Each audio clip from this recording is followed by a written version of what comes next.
Hey now, cats, we're back again this week on part 2 of the Balls from Ellwood Halloween free-for-all. Spooky dooky. I have to tell you, we got so much content that X-Tina and I, oh, by the way, this is my wife, X-Tina. Woo! And we have so much content this week, cats, that we really don't have to work too hard this week. We have so much cool stuff to show you.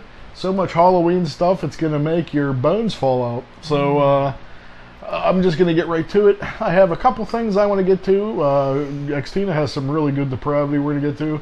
And we got to get this show rolling because we got so much to talk about and so much to show you. It's already going to be a spooktacular event. See what I did there? Woo! But anywho, I'm going to get right into it. I'm going to start off with some reviews. I had the opportunity. Everybody, if you know Balls, I'm a fan of anthology horror films. I love them. Amongst one of my favorites is a little movie called Tales from the Hood, as you know.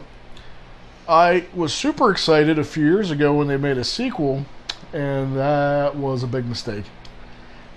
It's virtually unwatchable. It's a very horrible film. So when I heard that they're doing a third one, I didn't have very much hope. But when I'd seen that Tony Todd was starring in it, that piqued my interest a little bit. And when I'd seen, the first 10 minutes online, it piqued my curiosity. And I have to say, I'm going to make it very quick. I was actually pleasantly surprised. I mean, it's nowhere close to the awesomeness of the first film. Nothing probably will be. But as for, direct-to-video during the Halloween time, it's an adequate time waster. Absolutely. Which the last one's unwatchable. So, I mean... no, it was pretty good. It was pretty solid, I have to say. I mean, is it the best anthology in the world? No. But I've surely seen a lot worse. Yeah, it's definitely worth watching. 2 is definitely the worst. Yeah. But, if you're bored and, if you want to watch an anthology... had a cool little twist, and I don't think it shit all over the first movie. So it sort of definitely had the, tried to have the spirit. Nothing's ever going to come close, but it wasn't bad. No, so, not at all. Out of 10, I'd probably give it a good 6. So, yeah, I mean, that's fair. The last one, I'd give a 0. So, wow. So there you go. So check out Tales from the Hood 3 during the Halloween season if you're in the mood for a anthology you might not have seen yet. Sure. Other than that, I'm looking forward to next weekend the Creep Show animated special on Shudder. Seen the trailer today. 2 stories, one from Stephen King, one from Joe Hill, which you'll know as Stephen King's son. Voices from Kiefer Sutherland, and who's the chick from Hill House? No. The show, one we watched on Hulu, where she was faking the illness and. Oh gosh, what the heck's her name? The same thing. You're doing the same thing to me. I could picture her. Oh, what's her she name, played Rose? Gypsy Rose. Gypsy Rose. Yeah, she played Gypsy Rose. Yeah, that chick. She's a voice in it too. Gosh, I follow her on remember Instagram, and her name's that's gonna drive us nuts. But anyway, she's in it too. All so right. looking forward to that. At the time you will see this, I've been looking forward to the Joe Bob Halloween Hootenanny all week. We'll finally get to see what those are tonight, the films. I'm hoping it's Halloween 3, but by the time you see this, you'll know. So, other than that, I'm looking forward to watching Barat 2. That looks really good. But I have priorities here. I have to, I got stuff to prioritize. do. Horror comes first. Horror always comes first. So, other than that, I've been jamming the new Laura Jane Grace album, Something Fierce. Super in love with that. And if you tune in later, cats, she actually did a song specifically for the Balls from Ellwood show. What do you think of that? Halloween themed even. Wow, so you're not going to want to miss that because it's pretty amazing. So I thank her. We like I said, we got so much other stuff to cover here. I go to the Living Dead Museum later. I take you through the museum. Oh yeah, that's a good time. That should be fun. X-Tina was a camera girl. She did an amazing job. You don't want to miss that. Later on the show, I interview speech impediment man at one of my favorite stomping grounds in Ellwood City, the Red Hot Restaurant. We talked to him on the owner Paul about Halloween and see what they have to say. And there's much, much more. So keep your eyes on the Halloween free-for-all here, cats, and have a spooky good time. Other than that, I don't think I have too much more. So you know what time it is, cats. You know her. You love her. I married her.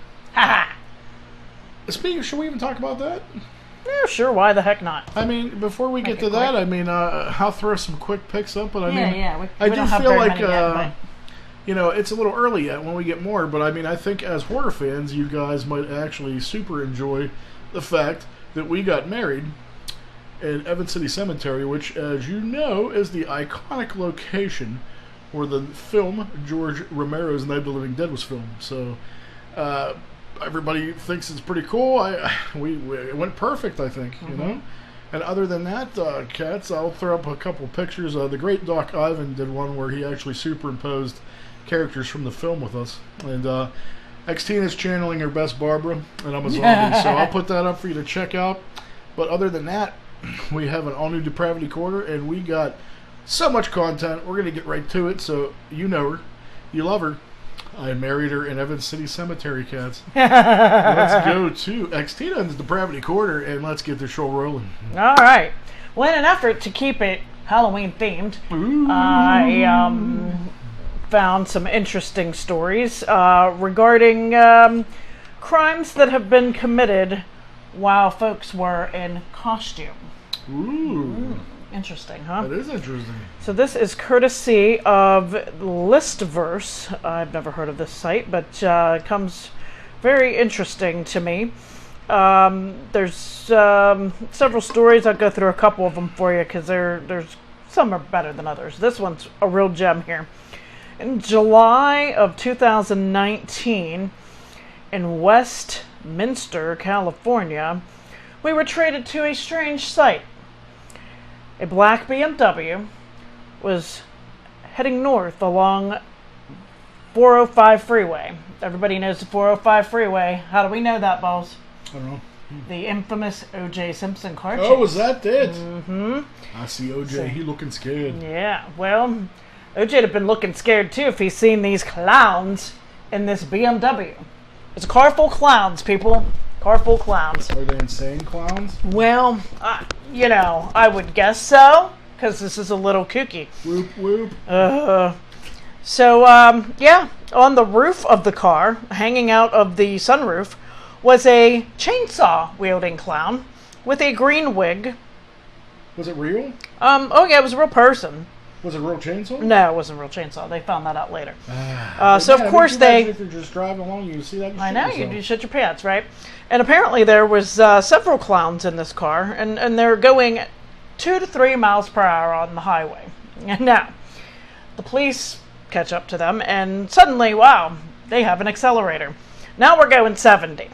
Okay, 70 miles down the highway, flying up the old 405, and then we somehow got onto the 90 freeway before deciding to make an exit for, you're going to love this, none other than Venice Beach. There's always clowns at Venice Beach. If you've ever been there, you'll know. So then they get to the beach and they stop in front of the ocean walk where there's, you know, people beaching. It's mid-July. And one of the clowns starts helping to bury somebody in the sand. And another clown decided to take his shirt off and head into the water. Now, what they were actually doing, we don't know. We don't even know what they were running from or what they were trying to accomplish. They were just being goofballs. They found a woman in the car with them, but she was released. They did arrest Mr. Damek Dissider. Yikes. And he was, I don't know if he ever got released on bail, but his bail was set at $75,000. And they did determine that the chainsaw was a toy. So I'm sure they were just being goofy. But yeah, that goofy crap will either land you in jail until your trial date, which you know will be several months, or, you know, a $75,000 bail. Don't do that, kids. Don't do that. Another odd situation here is back in February of 2019. See, we think 2020 is weird. Apparently, we missed some good shit in 19. In Sulphur, Louisiana, the police received a call about a suspicious-looking man in dark clothing wandering in and out of people's yards. They were searching for a man in black pants and a black jacket. Johnny Cash? Well, you would think, but no. What they found was a man in a gorilla costume. Oh. Uh-huh. That's way different. That's way different than Johnny Cash, yeah? So they told him to stop, but he fled, ran into somebody's house, I guess hid under their bed. And can you imagine, you're hanging out at home and some man in a gorilla suit comes in and hides under your bed? So they find him, and then they got away. Ultimately, they did, some more chasing and whatnot. He was subdued and taken to the jail. However, he was charged with possession of methamphetamine. And bananas. Drug paraphernalia and some bananas, yes. So yeah, we got some wild people, man. Wild people out there. We have a dude who dressed as Elf on the Shelf, driving drunk. We have the Elf on the Shelf driving drunk. He was, what was he doing? He was getting sick of the shelf, man. He doesn't need a drink. No, they came to Target. I guess he was drinking and running around Target, I guess. I don't know. What a wacko. But, yeah, there's some crazy shit. Now, we got a couple more here in a different article. This one is courtesy of Investigation Discovery. We have a Little Caesars worker. The pizza. Pizza. He had to kill an attacker wearing a creepy clown mask. And this was back in 2018. That'll fuck you up. I know. There was an evil clown outside a Little Caesars pizza franchise. And, well, I guess he tried to attack an employee. And the employee shot and killed him. Hey, why not? Should be clowning around. Should not be clowning around. There is no clowning here. Now, unless you're Art the Clown, hey, you get what you do. We got one other funny one I wanted to touch on here. Let me see if I can find it. There was, this isn't really funny per se. It's kind of scary. Like, that's the thing, I love Halloween, but it does scare me that people would potentially do something like this, like take advantage of it. That's when all the wackos go and use it to their advantage. Yeah, so there was a nightmare in Texas back in, it doesn't give me the date. It's been a couple years, though, I'd imagine. It says here, 2 male party crashers caused a panic in San Antonio, Texas. One of the men, dressed as Freddy Krueger, pulled out a shotgun and opened fire at a party. He injured 4 men and 1 woman. Doesn't sound like anybody died, but be careful. Maybe it was a dream. Maybe it was. Could have been. All right, one more for you. You'll like this one. In July of 2017, and I love how these things are happening in July. They have nothing to do with Halloween. So, that makes it even stranger. Well, nobody wants to ruin their Halloween. I know, right? Depravity. No. So, the 911 got a call up in Maine. There was a creepy clown walking down the road. I'm noticing a pattern. Yeah, with a machete. They found this, I guess we'll call him a young man. He's 31. Corey Berry. He was drunkenly strolling around, wearing a black hoodie and an evil-faced clown mask. He also had a machete duct taped to his amputated arm. Hey, it's like Ash. You can't even make this shit up. No, you can't even make this shit up. He, tried to escape, but, they got him and arrested him. So, yeah, I mean, beware of, people dressing up and actually causing real crimes. I mean, that's a little frightening, We're all just trying to have fun and do, what we want to do, what we love to do. And watch out in July, too. Well, yeah, apparently, you might be safe on Halloween. Just look out in July. See anybody in their creepy costume in July? That apparently is the danger zone. Always check your candy. Always check your candy. Well, that's it for the Depravity Corner this week. Other than that, cats, later on we have a very special guest. You know him as the lead singer of the horror punk band Rebel Flesh, Jeremiah Ingram. Not to mention all the other stuff we have going on, so please enjoy. Have a very happy and safe Halloweeny. And we will see you cats next week. And also, if you're in the old video store, be sure to pick up the Pale Door and Scare Package this week on Blu-ray. Absolutely. With tons and tons of features. Good stuff. Check them out, cats, and happy Halloween! Ooh.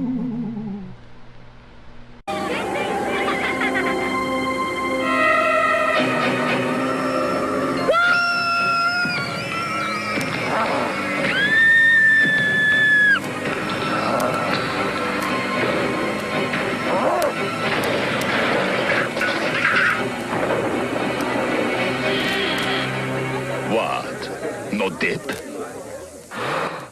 For a really great Halloween, pick up tons of Pepsi and Doritos.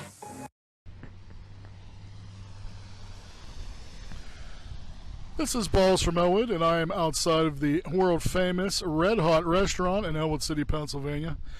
We're going to go inside, and we're actually going to meet a very big Howard Stern fan and owner of the Red Hot restaurant, my buddy Paul. And we're going to have a special guest show up here, too, later on, so stick around, cats. Let's go inside, shall we? Hey now, cats, we're back again this week on the Balls from Ellwood show, and today we're at actually one of my favorite locations in Ball's hometown, as you know, Ellwood City, Pennsylvania. If you ever want the best place to eat in Ellwood City, Pennsylvania, everybody knows it has to be Red Hot. If you want the chili and cheese dogs, the chili and cheese burgers, the chili and cheese hash browns, which that's where a lot of Ball's gut came from, I have to tell you. This is the place to come. This is the man you want to see.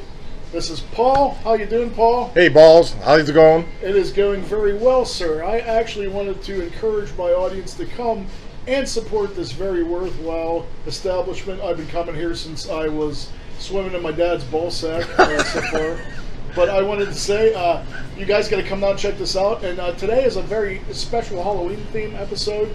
And I wanted to ask my buddy Paul here, what is the scariest thing that's ever happened while you've worked here? What is the scariest thing that's ever happened while I worked here? Has anybody came in here and tried to show you their cock or anything?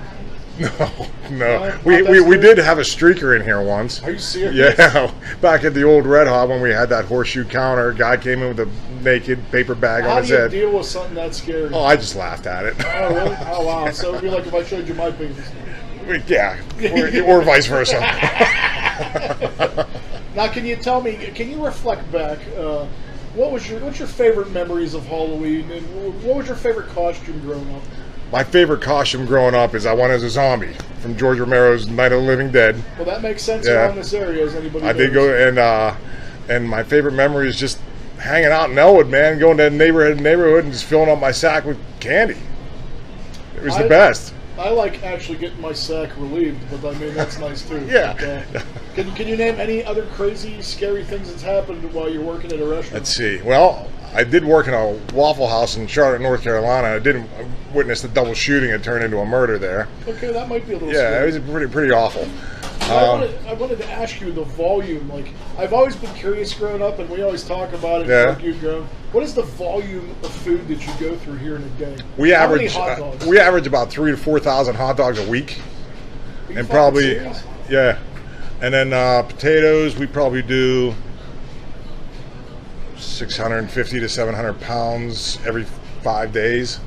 Holy mackerel! Yeah, that's a lot of. Idaho loves us. But I have to say, man, I mean, if you came here, you'll see how exactly that is going down. So. That's chili dogs in America. Sure is. So I wanted to just say, I want to enclose, everybody, please come down, visit Red Hot in Ellwood City, Pennsylvania. Say hi, tell them Balls sent you. Make sure you ask for Paul. Peace and love, sir. Balls, I love you, man. Hey now, cats, we're back again, and as you see, we are still at Red Hot in beautiful Ellwood City, Pennsylvania. My hometown, Ball's hometown.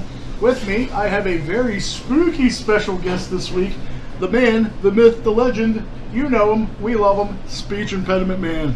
What's happening? How you doing? So, on this Halloween-themed episode, I have a series of Halloween-themed questions for speech impediment babies. Ooh, I expect nothing less than scary stuff from you, balls. That's why I love hanging out with you. Question number 1, sir. Morticia Addams or Lily Munster? Who would you fuck first? Gotta be Morticia Addams. Ooh. I am a Munsters fan, but I always had a major hard-on for Morticia. Now why? What makes her better over... she is skinny, slender, she wears that dress, has the dark hair. I mean, Lily has her aspect. I did like the white streaks in her hair, but Did you put them there? well, I think Herman scared the hell out of her. But there is just something. Morticia has more of the gothic look, which I'm into. Good answer. So, question number 2: Would you? Would I do Morticia? No, hold on. Wait. I can edit this. We'll just. I don't want to mess up his business. Go ahead, you're good. You sure? Yeah, you're good. Okay. All right, question 2 speech. Podcast. Question number 2 speech. When you were a kid, what is your most favorite Halloween costume? My most favorite Halloween costume. In fact, it wasn't hard.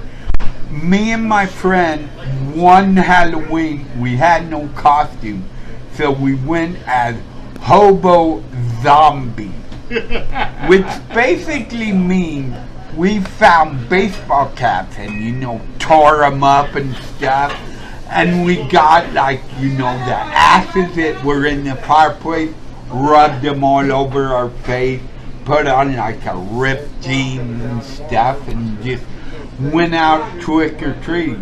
Now, I got a funny thing that really happened. This is back when the Charlie Brown Halloween came out, and he went trick-or-treating and he got a rock in his bag. It's a rock. Yeah, well, actually, that really happened. And I used to go home afterward, and my big brother, being as brothers do, would always grab my bag. We'd go out in the living room and dump it out, and he'd take all the good candy.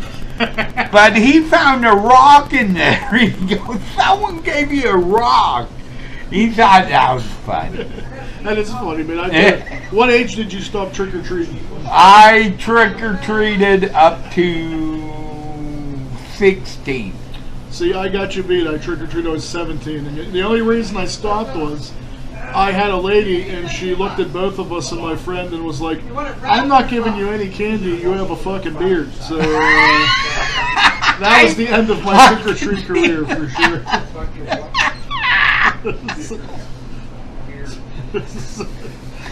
I'm leaving. You need anything before I go?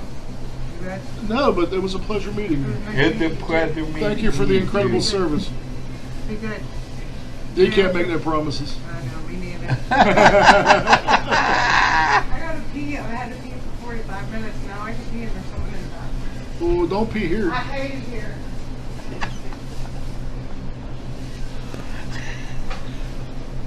Next question, speech. Yes. Can you tell me, have you ever had any brushes with the supernatural?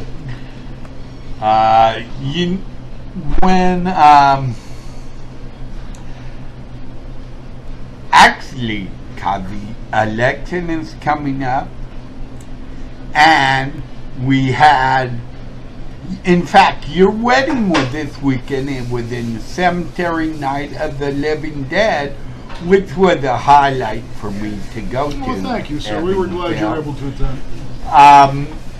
And with the election coming up, I'm a big Trump guy, and let's just face it, I think Biden is a dickhead, and Does this have something to do with the Yes, supernatural? yes, but I had a nightmare that night Oh boy. that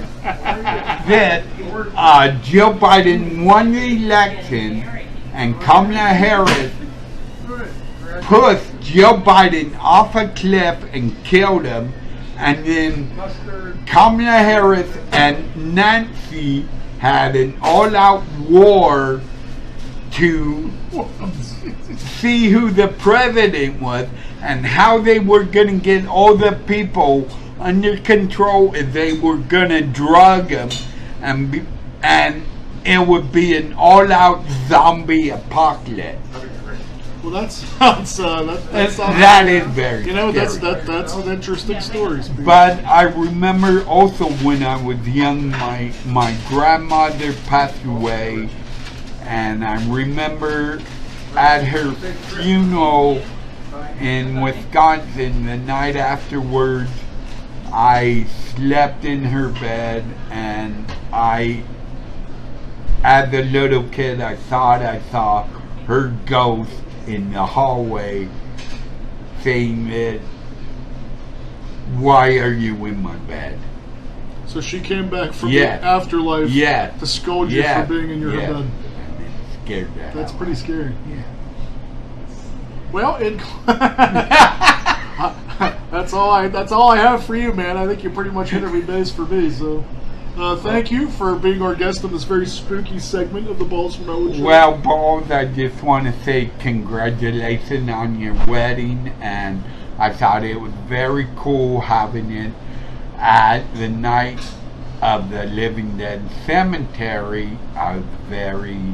It's cool. I mean, in fact, thank you for the sweatshirt you bought me here, Night of the Living Dead, and on the back it has the whole cast. And I want to thank Paul. Yes, we're here at his restaurant's Red Hot, and I've had his chili dogs and hamburgers and fries, and they're all the best. That's And, right. Got to come down to Red when Hot. you're in Ellwood, you should come. That's right. And it's a pleasure being in from where the world famous Balls from Ellwood came from. Well, thank you very much, Speech. It was a pleasure to have you as always, sir. You're one of my closest friends. No problem. I love you, brother. Thank you so No much. problem. You have a very happy Halloween. Yes. Let me ask you a joke. How many zombies does it take to screw in a light bulb? Cool, zombie comedy. I love this. I don't know. It doesn't matter because they're all dead. Do you have any other Halloween humors, sir?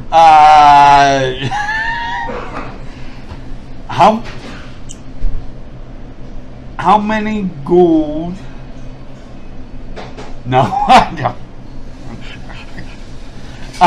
Well, just have to leave it at that. You know what? But if it ain't broke, don't fix it. Let's just that's end right. right there, sir. That's right. There you Thank go. you, Speech. It's always a pleasure. Okay, I'll work on it next time I'm here. Next Halloween, you're going to tell us another joke.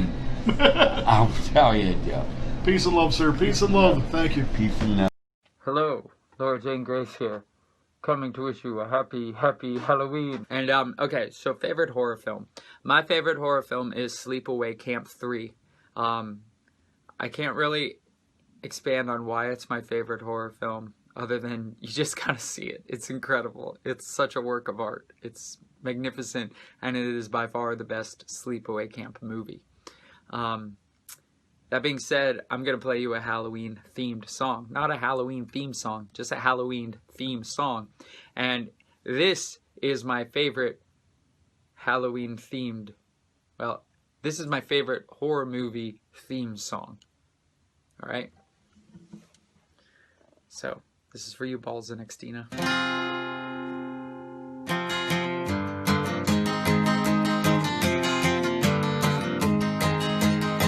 Under the arc, weather-stained boards, ancient goblins and warlords come out the ground, not making a sound. The smell of death is all around. And at night when the cold wind blows, no one cares, nobody knows. I don't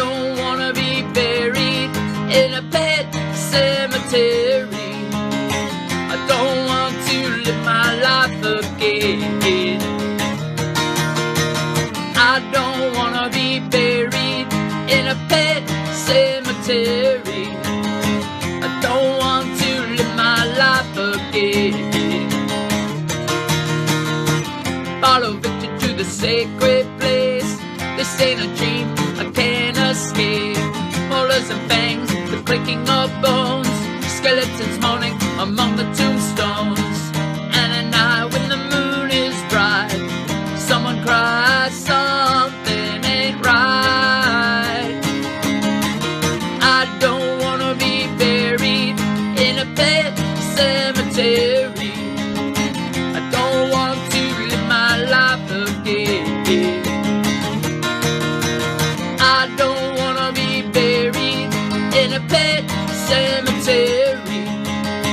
I don't want to live my life again. The moon is full, the air is still.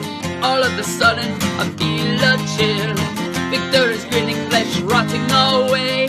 Skeletons dance, a curse this day.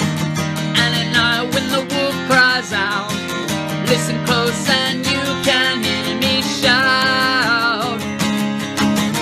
I don't wanna be buried in a pet cemetery. I don't want to live my life again. I don't wanna be buried in a pet cemetery. I don't want to live my life again.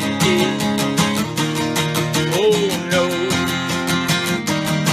oh no, I don't want to live my life again.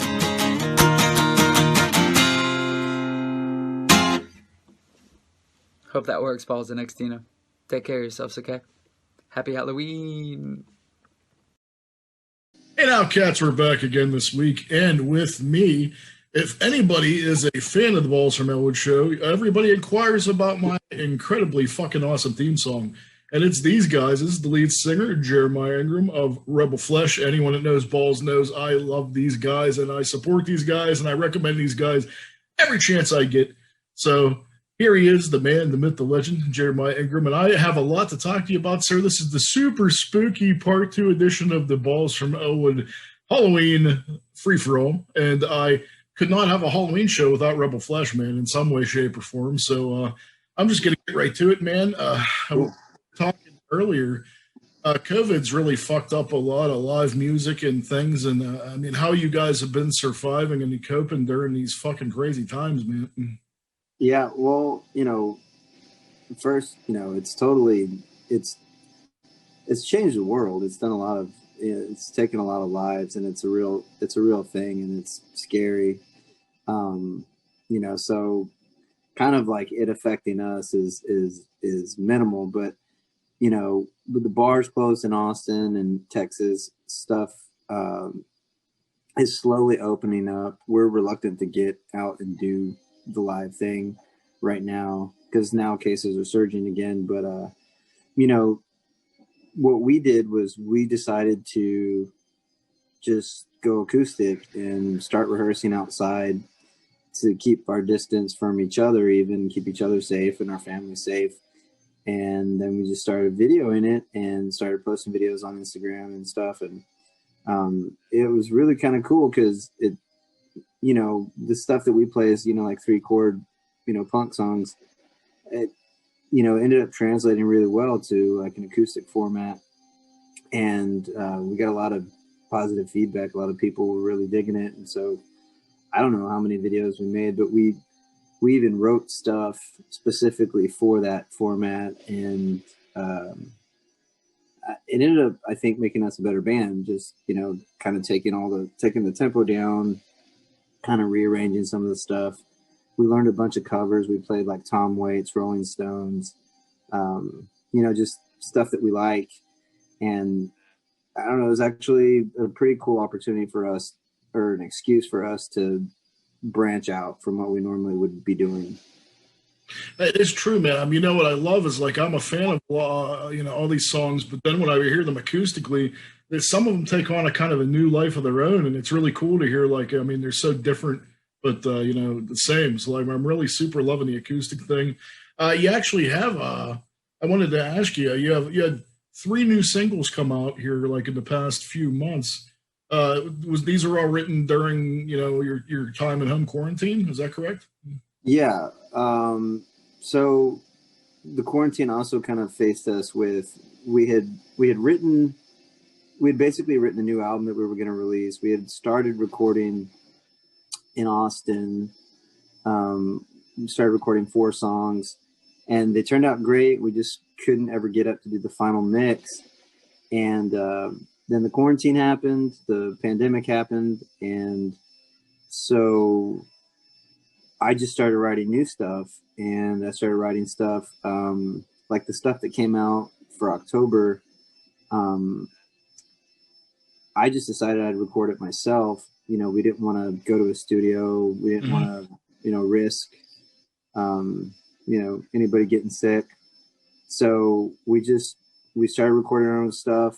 We're taking a whole new approach that we've never taken before. I mean, doing it in the living room on small amps, and most of it's like one take, and we're just going with it, and we're really digging like the raw kind of just the energy that we're capturing with it. And so it's not mastered. It's not really mixed even. It's just basically like 4 tracks live. And so like the first song is called See the Light, and it's for an independent horror movie coming out called The Radcliffes. I'm glad you said that, because I wanted to break down each song, and I wanted to see where they were about and where they came from. And I am really digging that like stripped down garage rocky sound. Like, it's cool. Now I realize I didn't even realize you were doing that in a living room. I mean, it's just fucking awesome, man. It brings me back to the good old days of punk rock. And yeah, that was kind of like the like in my head, faced with the lack of opportunity to play shows, the lack of opportunity to go finish our record or whatever we were doing in the studio. Was like in my head, I was like, I'm going to record us ourselves, in the living room. And I guess like the theme that I had in my head was, I want all these new songs that we're recording to sound like if you found a cassette when you were a kid, like, skateboarding, and you just found some shitty blank cassette and you played it, like that's what these songs sound like to me. That's the feeling I get, and it gives me the feels so much, man. I love this. I love the way this stuff you're doing sounds. How about Blood of Satan? Where was your inspiration from that? So that also was for a movie, another independent horror movie. I think it was called Red Summer Massacre, and they had some type of filming issues, and I'm pretty sure actually that it's pandemic related, why they couldn't complete the movie. But I told them that I'd write them a song, and that's where that song came from, Blood of Satan. Well, what about Fright Date? Was that for a movie as well? That's actually a friend of ours, Todd. He's starting like a YouTube. I guess it's kind of like an Elvira sort of show where him and a co-host like watch a horror movie, and they have like like a horror host kind of thing. That's cool. Yeah, and they wanted like a minute-long theme song for the series, and so he just kind of told me what it was about, and I just wrote that for them, and I think he's already changed like who he's going to have host it with him. So the single that we released was before I knew that, so we'll probably have to re-record it for him. It's still pretty cool, man, I have to say. I want to ask you, as a kid, I love to ask everybody this and get their opinion. What was the first film that really scared you, or scene, or is it what stands out in your mind? The Entity. Oh, Barbara Hershey, yeah. That's I was stuff that really freaked me out.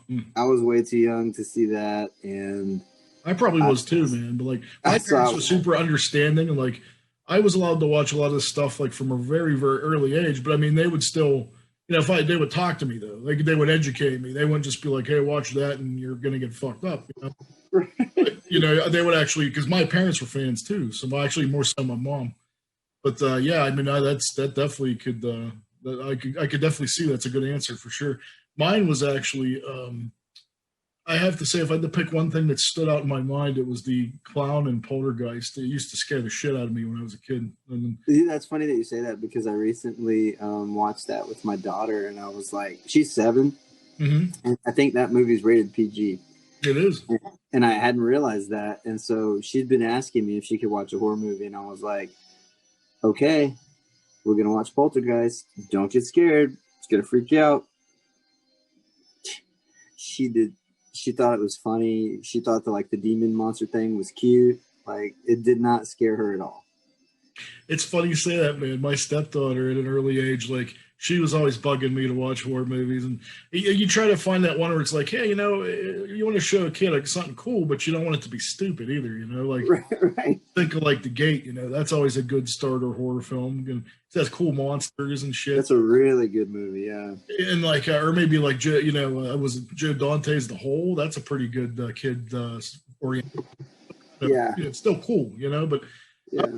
I started showing her all this stuff, like we watch Goosebumps and things like that, and she's like, "This, I want something, but scarier." Right. Jeez, really? And like she was like, this big, and like, yeah. Then I started showing her Freddy, man, and she fell in love with him, and she fell in love with Jason, and real small, like it reminded me of me. I'm like, wow, but yeah, I mean, I thought all this stuff would like we'd be up all night every night, and man, she loves it. Like the only thing that really freaked her out was the first time we watched what was it, Conjuring. Oh, dude, yeah. But then now she loves it. So it's like, I mean, but I'm like, wow, she's a brave kid, man. But like like you said, I thought it would freak. I mean, she thinks Pennywise is cute, and they're all cute. Chucky, she loves Chucky. They're cute. Chucky and Tiffany's like her people, man. And that's funny. Oh, like it's funny. Yeah, you think kids are going to react one way, but they just completely surprise you. Yeah.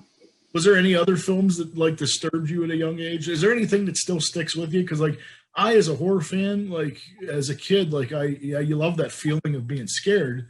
But as you see and you get desensitized to so many things, you're constantly like chasing the dragon to try to get that feeling again. And a lot of the stuff doesn't really do it for me. So I mean, is there one thing that still sticks with you that could still give you that feeling? As far as movies go, anything really. I think the one thing that stuck with me, and of course at the time I didn't know that it wasn't real, right? I thought it was real. Was one night in like 7th grade or something, me and a couple of friends rented all the Faces of Death. Oh yeah, man! I went through that phase too. And it had that like warning, like banned in 40 countries, and and we watched it, and we took it, like it was real. And I just remember like the feeling that it gave me, like in your pit of your stomach, like no. Yeah, and it lingered. Like we had to like go outside and like breathe fresh air. Like it. I did the same thing, man. Like I actually went to the theater for 4, and they give you a certificate for staying. And you know what it was? I think it was the narrator that like was so unnerving that made all that stuff unnerving. And like, I mean, some of that stuff. I mean, most of it was fake, but some of it was actually peppered in with like real stuff too. Yeah, some of it was real. Yeah, like the animal abuse and stuff. That was all real, and that disturbed me. Like the thing of the monkey brains. That was that still bothers me to this day. Like yeah. So that was animal stuff. Oh, probably Faces of Death. That one really kind of that's probably made an impact on me. I still think I'm scarred for that too. Yeah. Moving right along though, I'd actually like to, since we're talking about this is the Halloween episode and we're talking about horror films, I would love, sir, to get your favorites and your least favorites. And I love to talk about both and one, because like, I mean, I could name you off all my favorites very easily, but I could also name you off the worst films I've ever seen and why they're that bad. Like I'm not talking B movie, like they're so bad, they're fun, they're good. I love that. But I'm talking so bad that there's no redeeming quality whatsoever. Okay, so that'd be like a crazy kind of list. So I'll just do like favorite recent and least favorite recent. That sounds good. So my favorite recent, which I'm not sure, I didn't check the year, but I'm sure you're hip to it. I'm late on a lot of this stuff because I don't have a whole lot of time to watch movies that are inappropriate for kids. That's tough too, man. I get it. But have you seen that movie Haunt? What is it? Haunt? No, I haven't seen it yet. No. Okay. It's on Shudder. Oh, dude, I'm so behind on stuff too, man. I got like 20 things in my queue I gotta watch still. Dude, you need to watch. I haven't got to watch it. You need to watch Haunt like tonight. Oh, you said Haunt. I thought you were saying something else. Haunt. Oh my God, I watched that when it first came out. I'll be honest with you, that was my favorite film of last year. Oh, okay. See, yeah, I knew. Yeah, okay, cool. Yeah, I thought you were saying something else. I'm sorry, but oh my God, Haunt. Haunt. That's a great one. Like in fact, that's something I'll probably be watching like repeatedly every Halloween. Yeah, I really dug it, man. I like the style. I loved it. I loved how they looked. I mean, that the one dude was Damien Maffei, the dude that's the dude in the Strangers, the man in the mask. Right. I thought that was cool. Yeah, he's a cool dude. I've talked to him before, but yeah, that's cool. One of my favorite movies of last year. I mean, yeah. What else? What else do you dig? Along those lines, and this movie is like even older, but it's still probably in the last 5 years, I guess it came out. I really liked The Houses That October Built. Oh yeah, that's a good one. I've seen that. I haven't seen. And there was a sequel, but I never saw it. I haven't only seen the first one. I heard the other one was good too, from what people say. I just haven't. I did too. Yeah. That I really like that one. Have you seen Z? I thought Z was really good. No, I didn't see it. It's really spooky, man. Like Is it? It's on Shudder, and it's about like I always think like the imaginary friend thing always freaks me out, man. Like sure. When I watched was it Daniel's Not Real? That was about an imaginary friend. That's on. Okay. Well, Shudder's really been hitting it out of the park, man. I gotta say, they really have been acquiring some really good stuff. That Z one stuck with us for a long time. Like, okay, cool. Scared the shit out of my. We're laying in bed at night and it's all dark, and I always like, hey, watch out for Z. And I was like, shut up. Yeah, but you check out one out if you have. Plus, it's kind of short. You could probably get through it pretty quick, and it's never boring. Like it starts out and it has so many twists and turns. It's really, really good. Train to Busan. What about that? Have you seen that? What is it? Train to Busan. That's one of my I tell you what, I was getting really bored of zombies, and it kind of reignited my love of zombies films again. Like it's a Asian zombie movie. Okay, that's cool. I'll check it out. Yeah, I kind of. It's really suspenseful, man. Like I haven't really done the zombie thing, so I kind of steered clear of it. Yeah, I mean it. I kind of got burnt out for the longest time, but that kind of jump started it, man. Then we, like I said, we just got married in Evans City Cemetery. Yeah, congratulations, by the way. Oh, thanks, man. And here's a bummer, man. The Living Store, like they had a store in a museum, and like it pretty much documented the whole Night of the Living Dead thing, the whole zombie thing in our area, because that's it's history. It closed because of COVID. I just went over this past weekend, and this past weekend was the last one before it all shut down because of COVID. Wow. So I was actually lucky enough in this episode that we're filming now, they let me record the whole museum. So that'll be, documented. They're trying to restart in Monroeville Mall where Dawn of the Dead was filmed. So hopefully that will happen. So yeah, that's cool. Film that, and it was cool. Let's talk about bad films, like the films you can't stand. I have an all-time, brand new, least favorite, can't stand.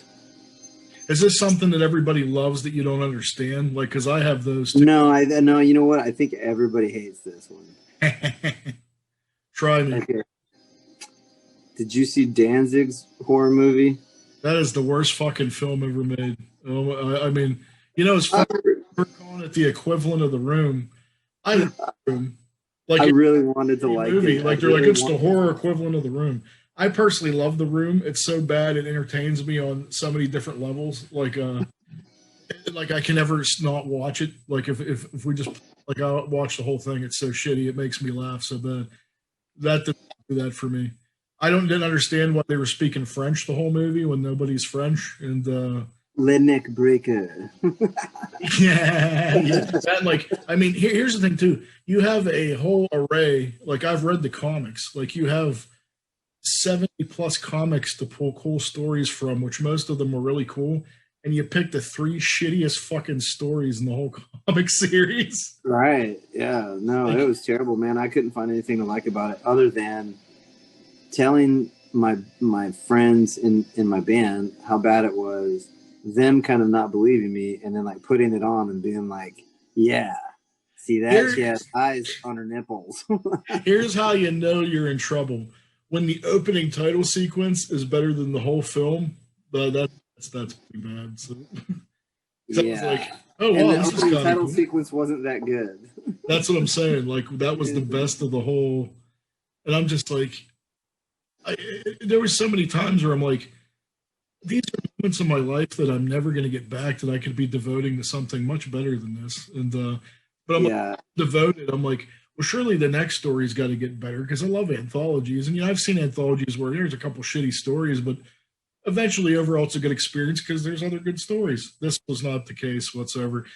It just kept going from this level of hell to bed to this level to hell to bed. Like, and then the last story, I'm just like, yeah, you can't even care, right? It's I'm just like, and then I'm like, this dude spent a ton of money in this movie, and these effects look like you just got them from the dime store. And I'm like, this dude, like, this wasn't a cheap film. Like, it's supposed to be a B movie, but I think the budget was like $4 million, and I'm like, how is this? Like, yeah, man, I could write a book on how shitty Veronica is. Oh. I mean, nothing comes close. My worst movie before that, there was two. There's a movie called Carnage, Legend of the Destroyer, Legend of Quiltface. That's the whole title. And here's the whole 90 minutes. There's a guy in this really shitty like quilt mask, and like people break down on the road, and he pops out and he like stabs them, and then they yell, and then everyone else is yelling, Quiltface! Quilt face, and that goes on for 90 minutes. That's the whole movie that ends. Oh shit! And if you don't believe me, watch it. Like, that's the whole. There's nothing else to it really. But that's terrible. It's pretty bad. But at least on some redeeming level, it could be funny because it's just so bad. I hated the fact that those people got away with making a Creepshow 3. That's dude, yeah, I couldn't watch it. I tried. It gets me so upset, like, and mad. Like, they fucked with Day of the Dead too. Like, I don't know how they didn't get sued or how they pulled that one off, but it was not. I hate when people like that aren't like big fans like us are like, oh, do you like Creepshow 3 too? And I'm like, Creepshow 3 isn't even fucking part of Creepshow. Right, it doesn't count. It doesn't count. It doesn't count. Like, what do you mean it don't count? And I'm like, I'm just like, I get like freaked out. But yeah, I couldn't. I love Creepshow, man. I love it. It's one of my favorite anthologies of all time. Yeah, but 1 and 2, I feel like they're equally good. Did you get to see the Shudder series? That was pretty good. No. Well, you know what? I did. I saw a few, but I didn't get to see the whole thing. No, I liked what I saw. I think this new season's going to be pretty cool. I actually got to meet one of my big heroes, dude, Tom Atkins, and I got to talk to Adrian and Barbeau. They came for a Creepshow reunion back before all this shit happened. Oh, sweet. We got to get pictures with them, and they were doing a Creepshow reunion. I love her, yeah. Oh, it was great. So it was cool to see her in that. But how about other movies that are so shitty? Is there anything other than Veronica? You have to have a couple other ones. Well, like, I just kind of I like to just kind of play, like, you know, I guess Russian roulette with movies that I've never seen or whatever. Just like I'm at home and watching Netflix and everyone else is asleep. I tried to watch a movie called What Keeps You Alive, I think is what it's called. I haven't seen that yet. Yeah. It's pretty bad, dude. It felt promising. And since you haven't seen it, I sort of feel I don't want to like deter you or like give away. I mean, the premise was, you know, they just give you like a brief premise, right? The synopsis. And it sounded like it would be good. And it wasn't. And then it just like, it was one of those movies where because it wasn't good, it kept having like the part that felt like the end, but wasn't the end. You know, it's like we know this movie isn't good, So we're not going to let it end where it feels like it's going to end, because that would be predictable. And the least we could do is not be predictable. And it just felt like that. It's like, here's the end. No. Here's the end. No. I get what you're saying. Like kept going. And I was like, this movie fucking sucks. Is there, like I said earlier, I wanted to ask you, is there a movie that everybody seems to love that you just absolutely can't understand why? I feel like most movies, I don't fucking understand what people like about them. Like, if I'm honest, the shit that I get, the stuff that bugs me is Friday the 13th. Like, once you go beyond like the first two, like I don't get it. You know what I mean?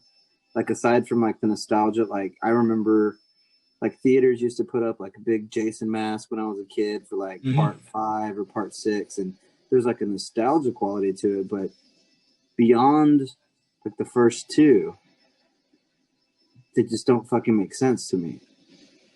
Well, yeah, they kind of became a by the number slasher after that. I mean, the first, and I know, like, solid thrillers. Jason's iconic. You know, he's up there with Freddy and Michael Myers. But you know, they did the same thing to the Halloween franchise. Yeah. You know, like they started to like mix in all this, like what was like a cult was involved. And the Thorn legacy. Yeah. And it was like, that's when it really started to suck. You know what I mean? Yeah, because the first two Halloweens are fucking awesome. Oh yeah, people talk shit on 3, man. I've loved it since I was a kid, and I've defended it. Yeah, I never didn't like 3. I always did, and I never understood why people shit on that movie so bad. Of course, everyone to see Michael Myers, that's the case. But if you went back and you actually seen the story of what that was supposed to be, he would just wanted to make a different film every year. And then Michael Myers became so popular where he got pigeonholed into like having to make Michael Myers after that. Like, I thought it'd be cool. The idea was cool. Like, it'd be cool if you go every year and you see a different story. Well, and first of all, yeah, that's cool. And second of all, that was the 80s, man. And like, I was watching movies on VHS, and none of the fucking titles made sense. Like, one of my favorite movies was called Ninja 3: The Domination, and there was never a fucking Ninja 1 or Ninja 2, man. I know. You know what I mean? So like, I watched Halloween 3, and I didn't give a fuck that there was like, it was man, like that was a great story, but that used to freak me out thinking about. You never put on a Halloween mask as a kid again after seeing that film and not think about Silver Shamrock. Right, yeah. I really like that one. I mean, I really liked Halloween 4. You know, it's like that one. 4 is good. 5 kind of gets a little weak. Yeah, 5 is where it falls off. Yeah. What'd you think of the last one though? I sort of thought it was not too bad. I mean, the one that the Jamie Lee Curtis one. Yeah. I didn't think it was bad. I thought it was better than a lot of the sequels. I mean, it was okay. I guess for me, and this ties into your question about what do I not like that everyone else likes. I can't get behind the like Jason or Michael Myers beyond like the first 2 movies, where it's like, I get it that it's a dude and for whatever reason, like, he's tough as nails and he's fucking freaky and he wants to kill. Okay. But after like being shot and thrown down a cliff or burnt up in a car wreck, or you know what I mean? Like, you can only suspend disbelief so much. Yeah, so many things. And it's like, it's almost like it's pointless to be afraid of it because it's just this force that can never be killed. You know what I mean? It's like pointless to why even run? You know, it's like, you know, I don't know if this makes sense to you. I see what you mean. You know how like Superman is obviously like one of the first superheroes they came up with, and they just gave him like every fucking power. Like, he's got everything. Then there's only one weakness. Yeah, they gave him like everything, and so it's like, it's kind of like pointless for Superman to even exist because he's just this like indestructible force. I mean, besides the kryptonite that's like from another planet. And, you know, had they known that superheroes were going to be a big thing, I feel like they wouldn't have gone like full force and made him like be able to fly, X-ray vision. I mean, I know I sound like a nerd right now. Oh, dude, I'm a complete nerd, so please. but you know what I mean? It's just like when something is like so badass, it almost takes away its badassness. And I feel like that's what they do with like Jason and Michael Myers, as far as like they're just indestructible and there's no reason. Like Freddy makes more sense to me. Freddy makes more sense to me, you know? I think he's the most terrifying out of them all. Like everybody's like, Jason, but I think he is because I mean, inevitably everybody sleeps. There's no controlling it. There's no stopping that. So eventually you're going to have to face, you know, the boogeyman. I mean, Jason, you could possibly get away or run or this or that. And I want to say, I could be wrong, but I want to say that Nightmare on Elm Street was based off of kind of like, or loosely based off of real events that were happening in California at the time. Yeah, I read that. Like in the Asian community or something. Yeah, there was some weird some dream killer or something. Well, they were having like a couple of kids. Wes Craven got the name from a bully that used to beat him up in high school, but he actually got the idea from a news story, the one that you're talking about. Right, like it was like they found a kid that had died, and they had found like stay awake pills and coffee, and he had been he was afraid to fall asleep, and it ended up being I think more than one or two kids. Yeah, it was I think it was like three or four. So yeah, and so some of the most scariest stuff is based in reality. I mean, yeah. I totally agree. I always think he's the scariest because I mean, you can try and all you want, but eventually you're going to succumb to sleep. But all the other ones, I mean, there's a chance you could run or escape, get away, you know, maybe, but you're never going to not sleep. So yeah. There's like just the element of originality to the Freddy Krueger. Even those went off the rails after like 4, you know, like no, they totally did, yeah. 3 is my all-time favorite. It always will be. Yeah, dude, Dream Warriors. Dream Warriors will always be my 1 and 3 are just iconic. For sure, dude. I mean, even 2. I mean, 2's pretty. I know they get shit on a lot. I don't think 2's bad. Like I just watched that documentary on Shudder, and man, that dude really fucked his whole life up, man. I mean, oh yeah. Yeah, like it shouldn't have. Like I mean, yeah, they really gave that dude a lot of shit from that film. I mean, I thought it was a pretty cool possession story. I mean, yeah, I thought it was good. It was. I mean, it wasn't the same thing over and over again. Yeah, I liked it. I was a fan. I liked 4, and I even liked 5. Which one was? I think was 5 the Dream John. That was the first one I didn't like. Yeah, I think that was the beginning of the end right there. What was it? Dream Warriors. I like 4 was fine with me. I mean, it was Rennie Harlan directed that one, and a lot of people don't like that. I like the 4th one. I think it was that bad, but yeah, I didn't mind New Nightmare. I thought that was kind of a cool concept. Oh no, I did like that one too. And they brought Nancy back, right? Yeah, I didn't think that was a bad idea. Like, yeah, that one was cool. It was like he was fucking with that like scream, that meta kind of thing. Yeah. Of, like, they're aware. There's definitely elements of that. I like that kind of thing. I'm not so sure about. Well, I even like Scream when Scream first came out. I thought that was like interesting. Again, like you said before, I thought the first 2 were really good, and then after that, man, forget it. Yeah. I mean, what is it with it's always the first 2 that are the strongest, and then they just kind of run out. Well, I think maybe it has to do with the fact that like whoever originally, had the vision, kind of hands it over to somebody else. You know what? I was actually going to say that. I mean, a lot of these times, these franchises would get passed from director to director and writer to writer, and they kind of. It's almost like if you had Mark Twain starting a story, and then you passed it off to like some lesser writer, and then they keep right. Of course, it's going to degrade in quality. I know that's a good point, but yeah. Let me get back to Halloween here, man. I wanted to ask you, when you were a kid, what do you think of your favorite costume you ever had? You ever went as for Halloween? I was Dracula for like fucking 10 years. That's a Yeah, good one. and that was it for me. I had seen that I don't even know. It might not be 80s. I saw it in the 80s. It might be like 78 or something. But like the Dracula with Frank Langella. I don't know if you've ever seen that one. Which one's that? I've seen a bunch of Hammer. It's just called Dracula. It's an American one, and I want to say it came out in 78 or like 81. I probably have. If I've seen it, I probably know it. I remember all the old Hammer ones. Like I love, like any sort of Ingrid Pitt vampire lovers. Like I love all that old shit, man. I love. Well, yeah, I mean, it had a big Bram impact. Stoker's was good. A lot of people talk shit on Bram Stoker's Dracula. I thought that was really good. I mean, The one with Gary Oldman? yeah, man, I love it. I mean, Oh, that was fucking amazing.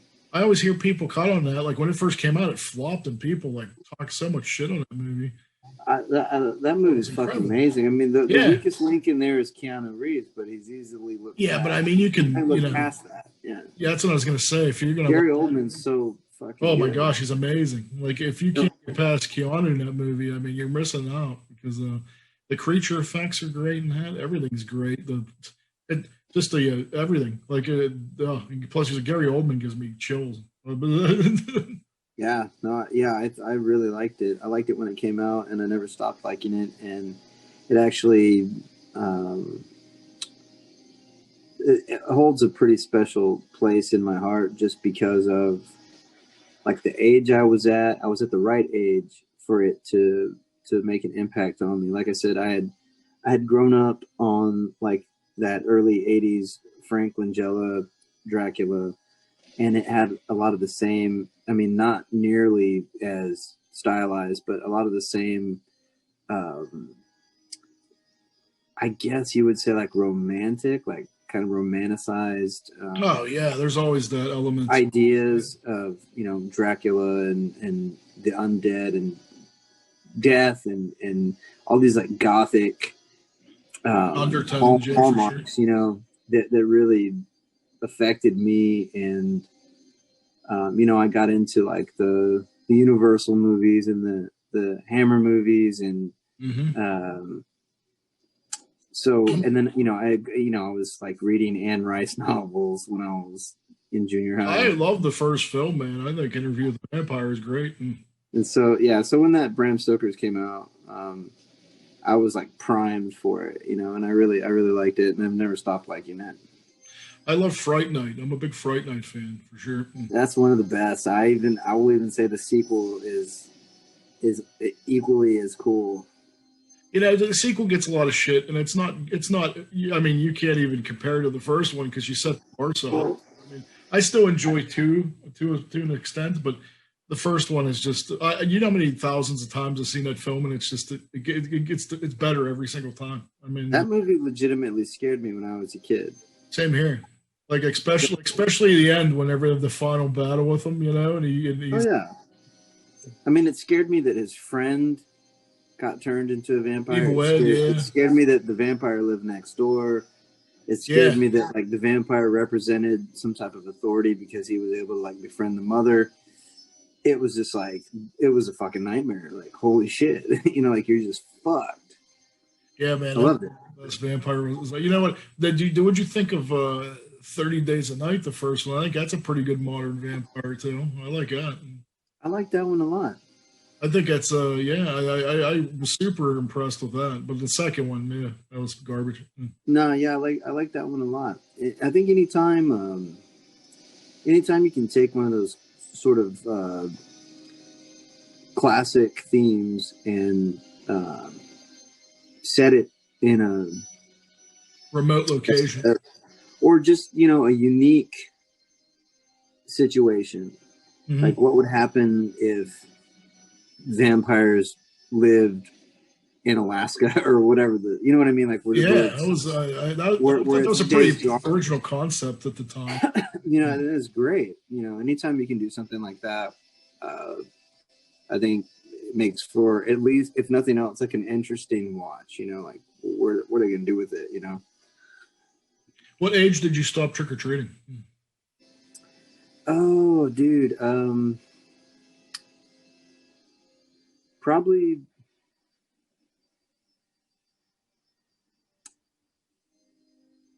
I want to say maybe like fifth grade or something like that. We started.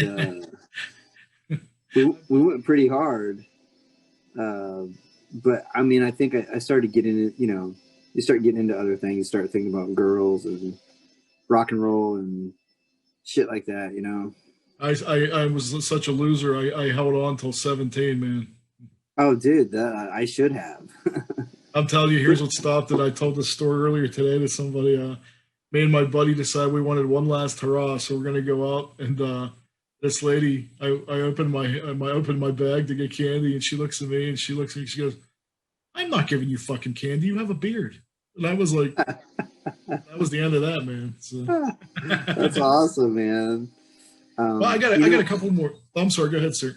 Well, I was gonna say what I started doing was I ended up participating in. I don't know if they had them where you live or where you grew up, but there was like an organization called JC's, and they would have JC's Haunted House. Oh yeah, yeah. And so like I started doing those. Oh, that's cool.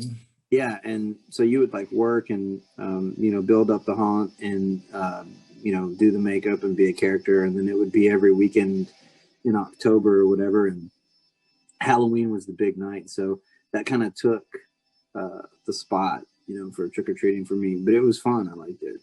You actually brought up a good question. I wanted to ask you from that. How is the state of haunted houses there? I mean, here everything with the quarantine is very. I think dude. I think they're fucking doing them here. Oh, for real? I think so. I know there's something in like just north of Austin. I forget the name of it, but I think it's called Scream Hollow or something like that. I've been seeing people posting pictures of Scream Hollow in Round Rock, Texas. So some shit's happening.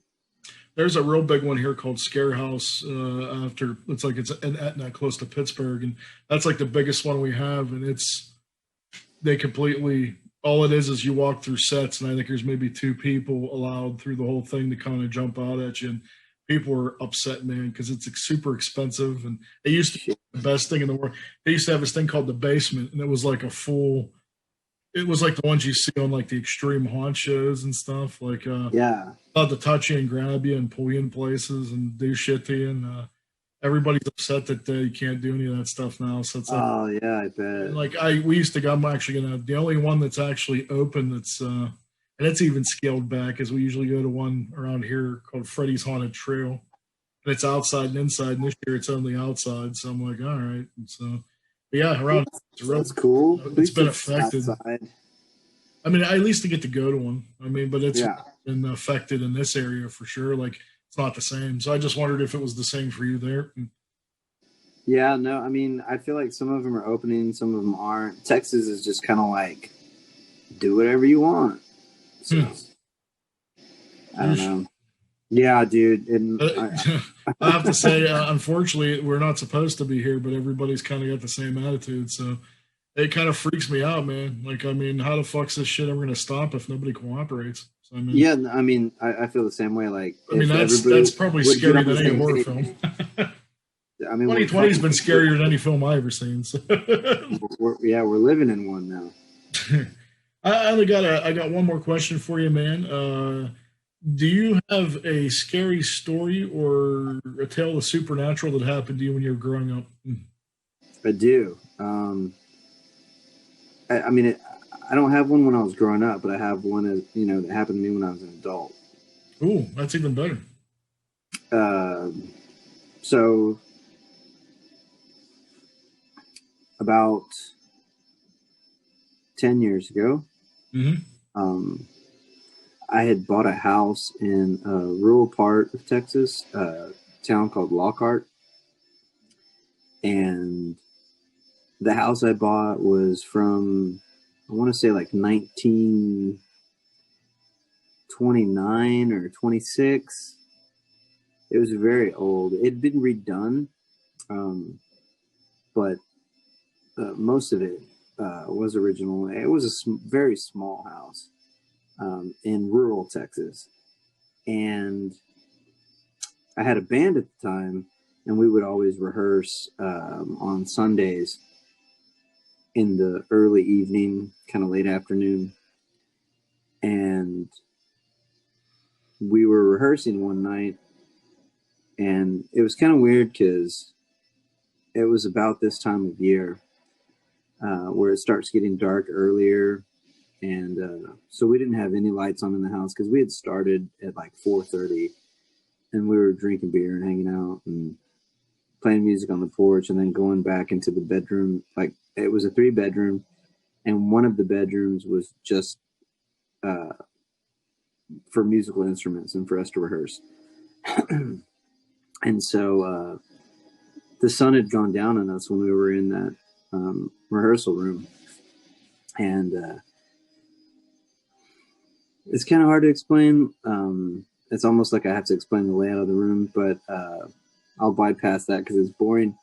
But basically, you know, you walk into the bedroom, and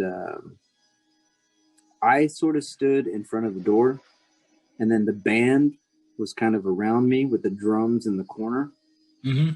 Right?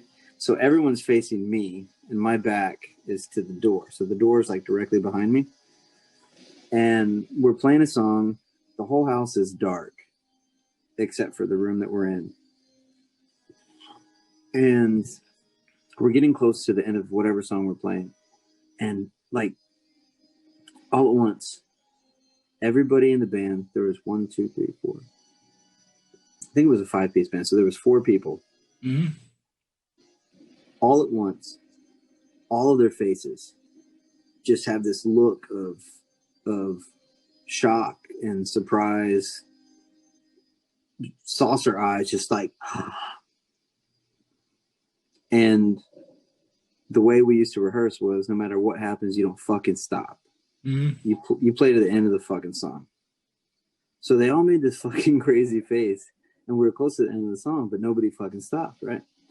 Because that's the fucking and so as soon as the song fucking ends, I want to know what the fuck happened. Like, is my zipper down, or, you know, like, what the fuck, right? You just automatically assume it's like you're the asshole.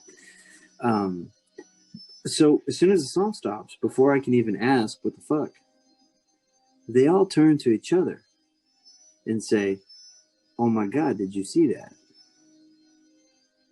And I'm like, what the fuck are y'all talking about? They all blurt some bullshit out at the same time, talking over each other. Me being the fucking occult, paranormal fucking weirdo that I am, right? Yeah. I'm like, everybody shut the fuck up. I put everybody in a different room. And I gave everybody a piece of paper and a fucking pencil. And I said, fucking draw what you saw. Independent of each other, right? Like, that's where my mind went. Was, I kind of thought they were fucking with me, like playing a joke on me because it was October. You know what I mean? Yeah. I would have said, I'm skeptical. I would have thought the same thing. Right. So I separated everybody, put them in separate rooms, whatever. They all came back with the same fucking drawing, man. And they said that they saw this thing behind me that was like way taller than me. And it was darker. I don't know. Remember I told you, like, the house, it was all dark except for the room we were in? So the wall behind me was dark. Right? Because we didn't have any lights on in the house except for the room we were in. They said that there was this thing behind me that was darker than the fucking wall. And it was like a head with no neck and like shoulders. And that it was like 7 feet tall or something crazy. Like, it was like just this thing. And it was darker, darker than the shadow of the house. And, they all drew the same fucking thing, man. And I didn't see it, but they were all sure that they saw it, and they all drew the same thing. And the house was old as shit. So I'm pretty sure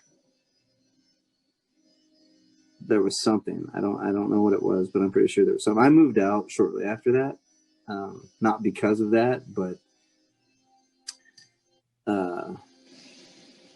there was something. There was something there, and Like a presence. Yeah, there was something there, man. And this might be too dark and too real, but I feel like No, this is perfect for this episode, man. I've had that kind of a similar experience, in all honesty. well, so the person that I was married to at the time, we divorced, and I moved out of the house, and a couple of years later, she committed suicide in that house. Oh my god. Yeah. And when I talked to her parents, they told me that the house was completely different. That the windows had all been like blacked out, and just everything was, dark. Yeah, I don't know. There's just this part of me that thinks That had something to do with it. Yeah. That would be the first thought on my mind. I mean, Yeah. It's oh, that's crazy. like I said, I'm sorry. I know that's really dark, man. No. Are you kidding me? That's terrifying. But that's honestly sort of the way that story ends. It's funny, man. I don't want to keep you because I know it's late, but I'll tell you mine quickly because it actually kind of goes along with your story. And I believe you because I had lived in a house that was bisectioned off, and it was old as shit, like you were saying. And I had a neighbor upstairs, and she was a really good friend of the time I was married to a psycho. And there was always, it's funny because like you watch movies like Ju-On, and they're like, oh, things manifest from like hatred and argument, fighting, and all this. Sure. I sort of almost feel like that things do attach like to certain places from that. Yeah. When I was younger, I used to think it was bullshit, and then like when you're actually in the middle of it, I'm like, I sort of think there's something into this because there was so much turmoil and like just like heartache and hate and argument and fighting, and just it was such a horrible atmosphere for so long. And we eventually got divorced, which was the best day of my life, by the way. And right after she had left, it was weird, man. Like people used to. I had good friends. They were like my second family, and they were directly across the street from me. And we would always sit on their porch, and they would say they never wanted to tell me because they thought it'd freak me out. And yeah, it did kind of because I was there by myself at the time, and I started to hear weird shit upstairs because like my friend moved out, and she got married, and it was empty. So then it would be like almost like clockwork, man. I'd be just here hanging out, and like after like 1 a.m, you'd start to hear shit walking around upstairs and pounding, and I'm like, this ain't even possible. So I started telling my landlord, and he would go and check it out, and he's like, there's nothing up there. And I'm like, okay, that's weird. So then I finally come to find out, like months later, they finally tell me across the street, like every time I would go back home and I would go into this apartment, they would watch, and they even said like the neighbor seen it and other people down the street would all see it. They would see, it was a glass door, you could see right into my apartment in the level that would go upstairs. They would see some black figure that when I'd walk across and I'd come back in my apartment would go pretty much follow me and go right back into my apartment. And it was really fucking weird, dude. And it still freaks me out. Like, it freaks me out to this day. Yeah. I thought they were fucking with me, because, like, they, Sure. So then I talked to, like, the whole family, and every single one of them seen it. Their neighbors came over, and they brought up they seen it. Neighbors from their neighbors seen it. I'm like, okay, this is freaking me the fuck out now. So I moved out, but I'm almost like, I don't know if it's like a manifestation of all the bad shit that happened there, or what had happened was it still freaks me out. Like I still to this day, like there's times where I think I seen it, like I see it out of the corner of your eye, and like you turn and there's nothing there. But once they told me that, it freaked me out. I got the fuck out of there, and it was for that reason because I'm a. Right. but, Right. it was Yeah. definitely. I still think about it, man. It's weird. I mean, so I don't know. That almost makes me think about things like that. Like if bad shit goes down and Well, things attached to. But I definitely believe in all that shit for sure. well, another thing too is the the woman I was married to previously. Before we got married, before we bought that house, when we were dating, she had lived in like a fourplex, and she was a stagehand for like big shows, like whatever came through Austin, U2, whatever. Like she built the stages, whatever.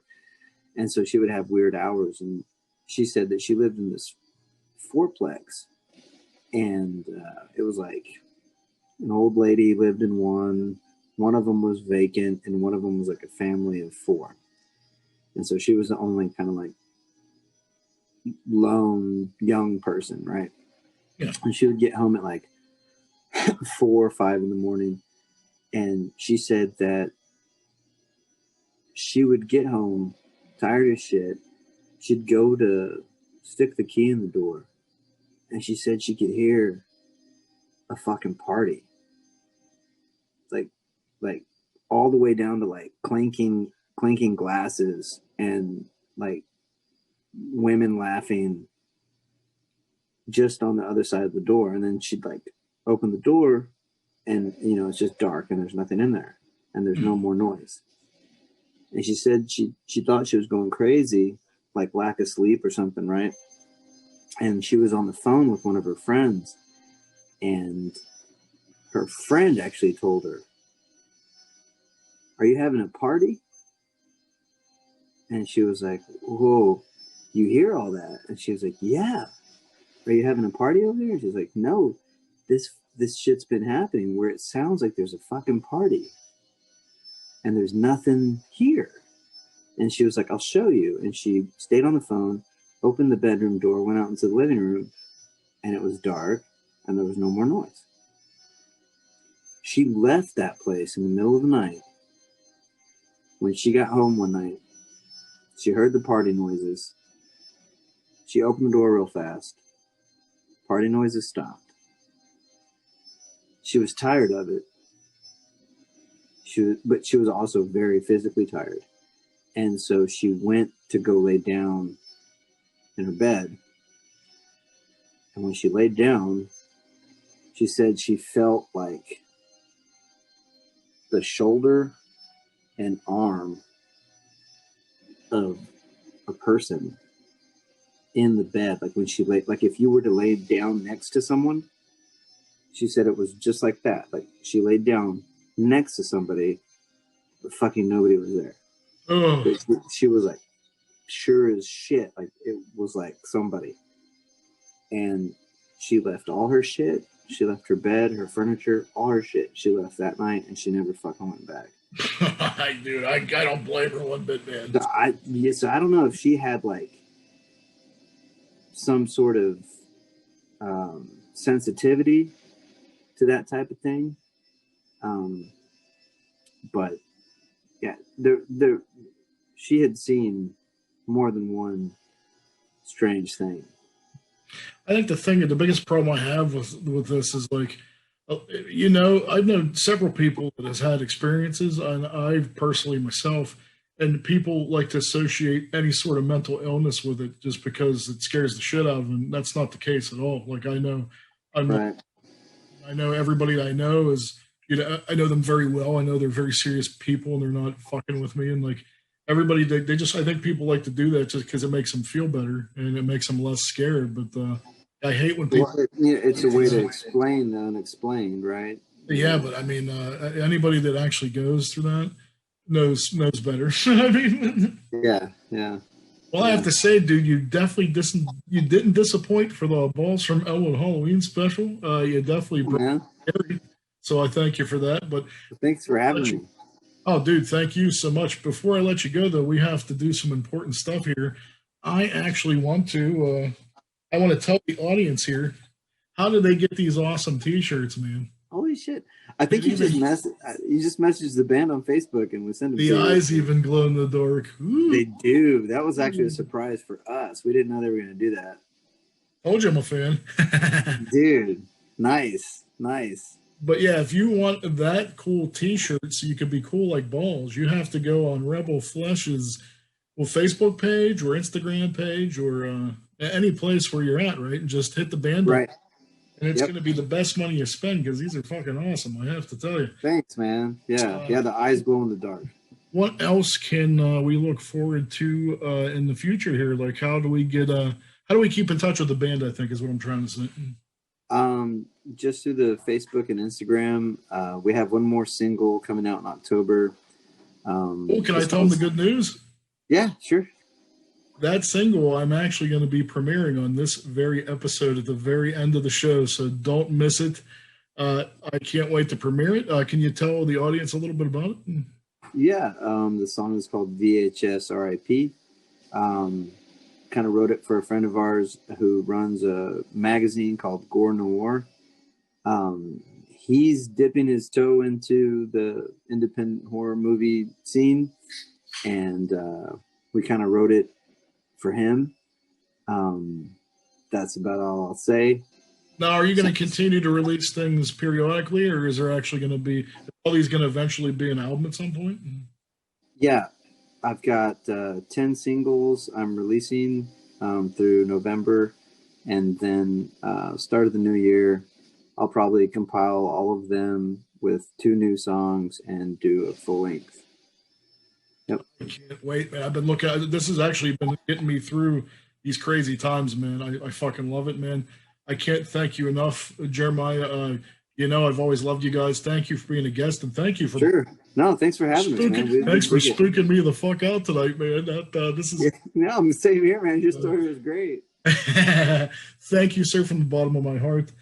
I'm gonna have some great videos that Jeremiah's let me put up too, cats. So make sure you stay tuned to the end. Hit up Rebel Flesh. It's I'm telling you, you won't be disappointed. One of my favorite bands in the world. You got to get them out. Jeremiah, peace and love, man. Peace and love. Thank you for your time. You're always an incredible guest. And you're I have to say, man, you're actually the most return guest I know on the show here, and I'm damn proud of that. So, woo! Me too. Have a great night, man. Happy Halloweeny, and we'll be in touch for sure, sir. All right, you too, man. Peace and love, man. Boom. Oh, all right, man. Late. Love you, brother. Good night.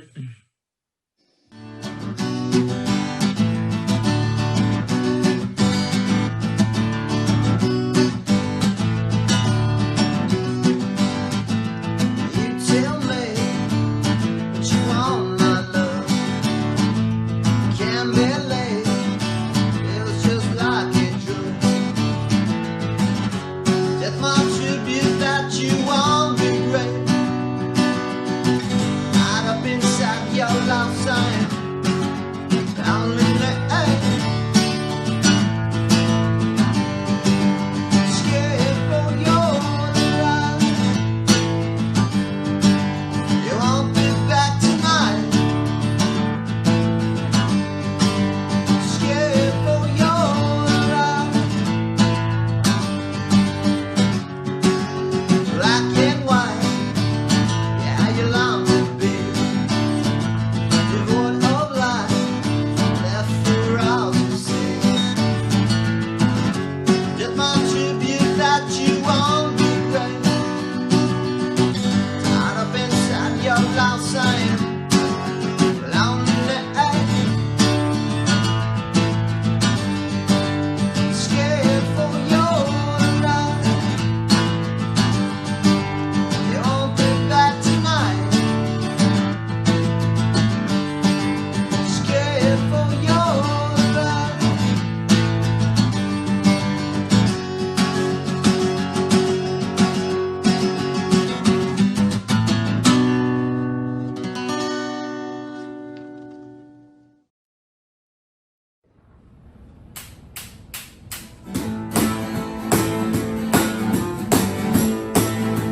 take your place.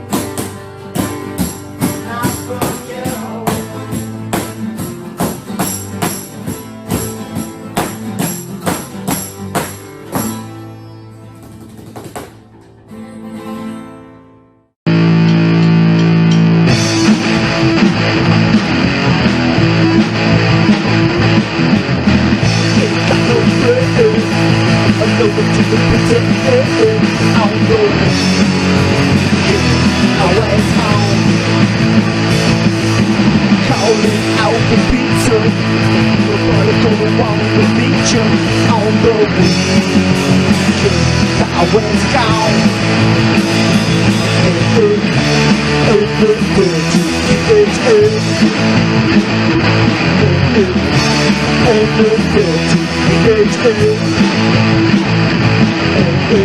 Oh baby, don't you know it's always there when you're out alone, baby.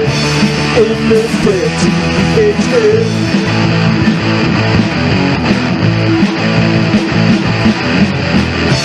don't you stay at home. You keep yourself when I'm alone. In this pretty picture.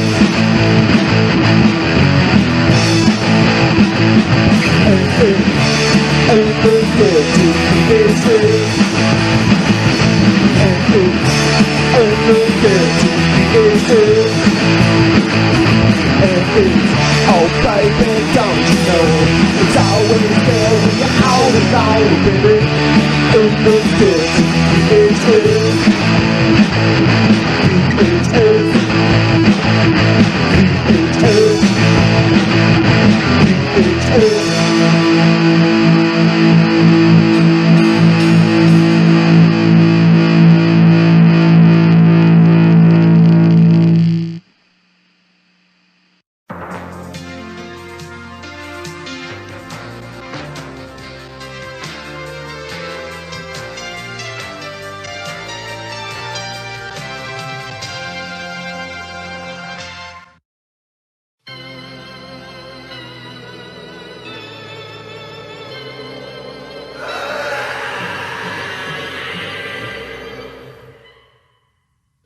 Once upon a time on a cold, dark, biting All Hallows Eve, old Lloyd sat alone, counting his VHS tapes, because they were all he had.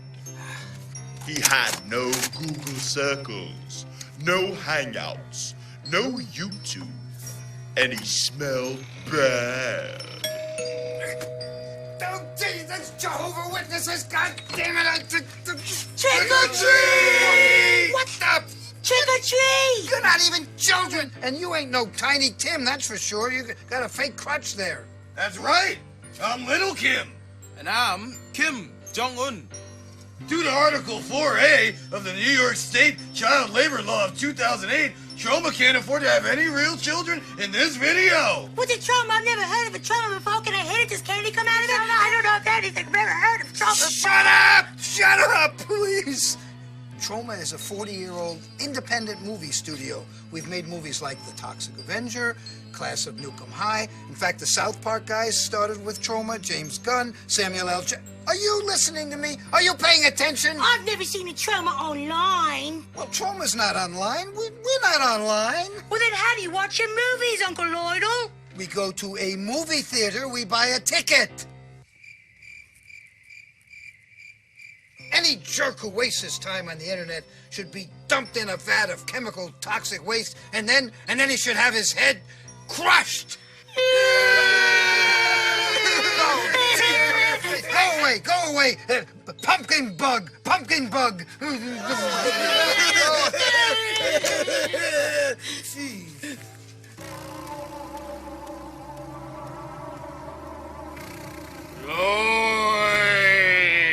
Kabuki man. Oh, that feels so good, Kabuki man. Lloyd!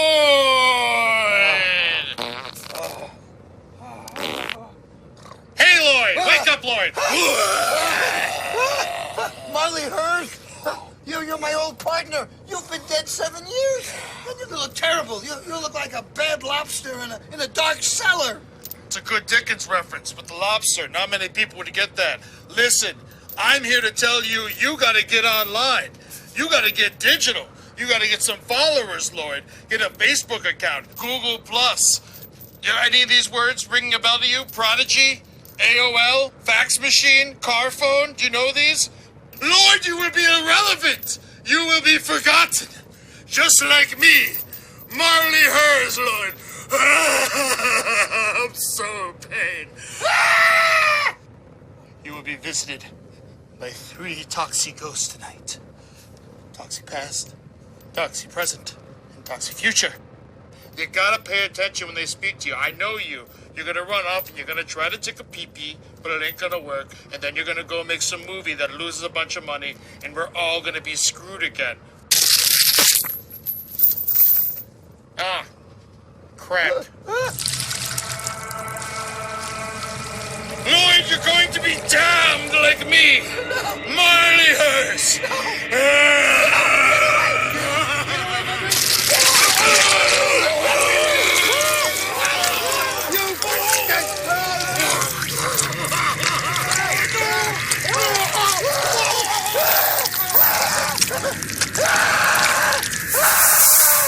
What kind of God? It's a dream or something. I gotta stop the bath salts. Yoo-hoo, Lloyd. Are you Toxie past? Well, actually, I prefer Toxie Classic. Lloyd, remember the good old days?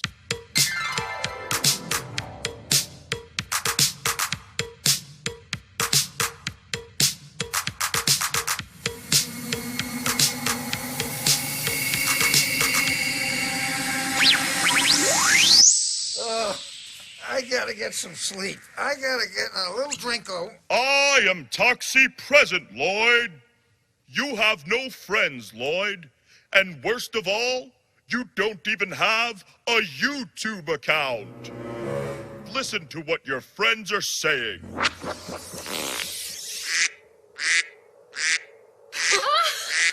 A duck in a tiny hat. What will they think of next? 10 billion views. Look, this YouTube creator has 14 billion followers. You know, I don't understand why Lloyd Kaufman doesn't put Trauma online. I don't want to undercut our sales. You know, Lloyd is living in the analog age. If he doesn't wise up to YouTube, then Trauma's gonna be DEAD. Trauma. I don't even remember what that is.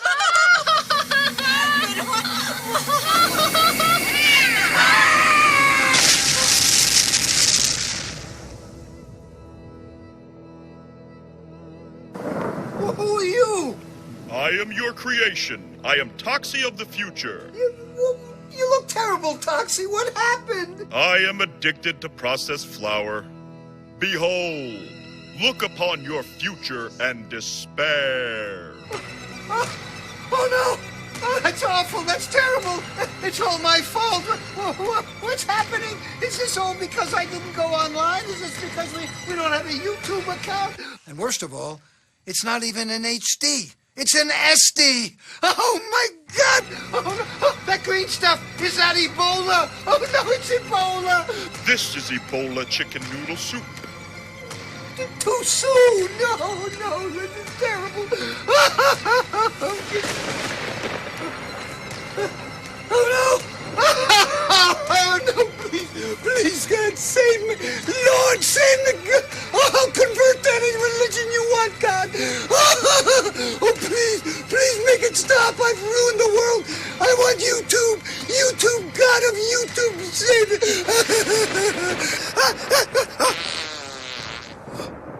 Oh, what a dream! That was horrible. I hear the church bells. And the swallows are singing. The swallows, the bees. Oh, the children.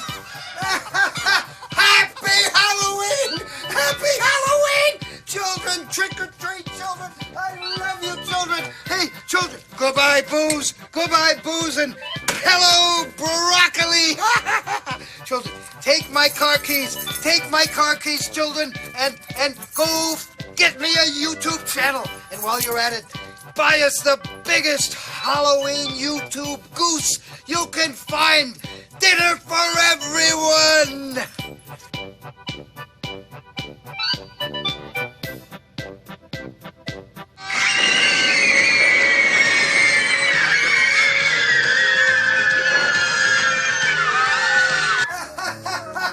Come on, everybody! Let's end this the way all holiday specials end. We'll sing White Christmas. Come on, you saw it on the Charlie Brown. Let's go. 1, 2, 3.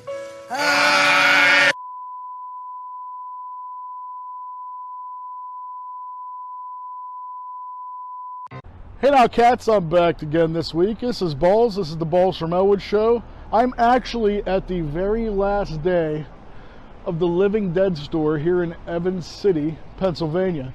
Right down the street is the cemetery, the Evans City Cemetery, where the iconic Night of the Living Dead was filmed. And this store was a love letter to that, and I'm very sad to announce that today is the last day that it's going to be open. The reason being is COVID has affected a lot of businesses since, and unfortunately, as a horror fan, I'm very sad to announce that this has been affected as well. Today is the last day, so I'm here to actually kind of check it out for you cats so you can see it, and I'm going to go in and there's a museum of the Living Dead, and we're going to document that too before they close, so let's go inside. Hey now, cats, we're now inside the Living Dead store. We're actually going to be going through the Living Dead Museum, like I had said. Got the mask on due to COVID. We're going to give this guy here our tickets, and we're going to start the museum. So let's check it out. Here, buddy. Are you ready? How long did it take to make it? As you can see here, this is a nice marquee poster of Night of the Living Dead. One of my favorites, actually. There was many things here documenting the production of the film. A lot to do with the cast. Over here, if you take a step, is a life-size recreation of Bill Heinzman's. It was the first zombie to, as you know, come down and start all the chaos with Barbara and her brother, so that's pretty cool.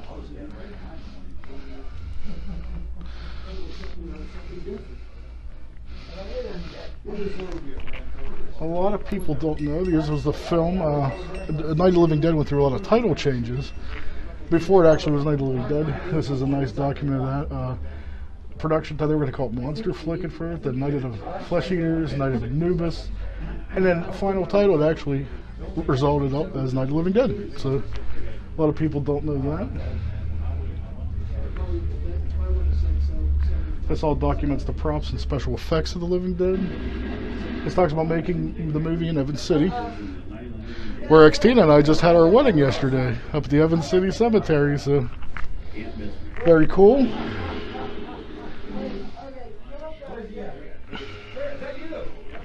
Lots of stills, lots of production photos from the film.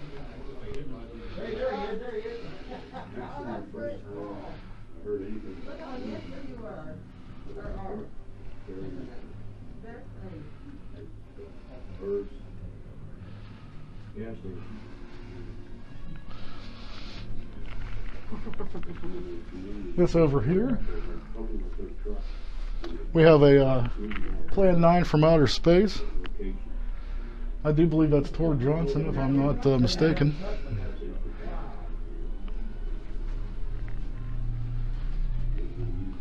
Here, right here, is a beautiful timeline of the Living Dead. Documents all the way back to Night of the Living Dead. And the timeline goes all the way through zombie history. If you go all the way up to the very end here, try to get this timeline here if you could, Xtina. Got Night of the Living Dead. One of my favorites, Tombs of the Blind Dead. Got Romero's The Crazies in 73. 72, Bob Clark's Children Shouldn't Play with Dead Things. 74, Living Dead at the Manchester Morgue. Then you get to the old Nazi zombie variety here with 1977 Shockwave. This is really cool here. This is a nice sculpt from Dawn of the Dead from 1978. This film is known for its satirical social commentary. Romero actually referred to the creatures as zombies, and it's presented in full color. It's before there was always that argument from the first one was just whether it was zombies or not. So this cleared that up. Fulci, another one of my favorites. 1979 Zombie is on your timeline here. Then you have the Zombie video game, 1984. It's actually an homage to Dawn of the Dead. It was actually released by Quicksilver Limited for the ZX Spectrum video game system. A lot of people's never heard of that unless you're a big gamer nerd like me. One of my absolute favorites, 1985, Return of the Living Dead. That was a very big movie in zombie history. And then you have, I mean, you could see all through history, this movie, this iconic movie, Night of the Living Dead, you know, has created so many different things in pop culture and has become an indelible, you know, an indelible force in horror films. You know, it's even made, you know, it's become mainstream with Walking Dead and different things. Look, you even have Scooby-Doo. It was zombies now. You got Day of the Dead. You know, that was 1985. You know, it's even, you know, encapsulated the video game world. The Simpsons, the video game world. Peter Jackson's Dead Alive, another one of my favorite zombie films. The most iconic music video ever made, Michael Jackson's Thriller from 1983. Budget of $1 million, they shot Thriller, and it's still one of the most popular videos ever made. Zombies. Then you have your more modern classics here. You got Resident Evil, remake of Dawn of the Dead, 28 Days Later, Shaun of the Dead. You get into like horror comedies now. Romero's follow-up, Land of the Dead. And I mean, I honestly feel like if this wasn't the case, you know, Walking Dead would have never have become as more popular. You know, such a linchpin for, you know, your zombie television movies. If you didn't have this movie, this iconic movie, zombies wouldn't be nearly as popular as they are in mainstream media today. Then you have from there World War Z, comics, people's imaginations with zombies. Zombieland, I mean, hopefully this shows you why, you know, people's imaginations and love of zombies just became from just this little movie in Evans City. So, over here,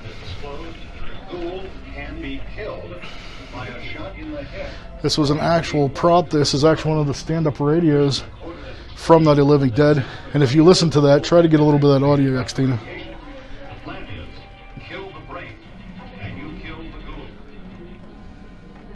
It's actually playing exactly what was playing in the film.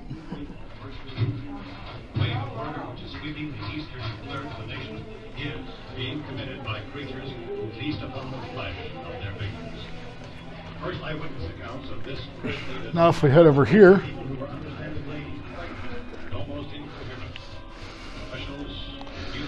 this is the Mall of Fame. Romero actually put this together. This is all the people that starred in all the different Dead films and all their handprints and blood. So if you go through here, it's all autographed. It's all actors and actresses that actually appeared in the Romero Dead films. So that's pretty darn cool, I have to say. It was established in 2009.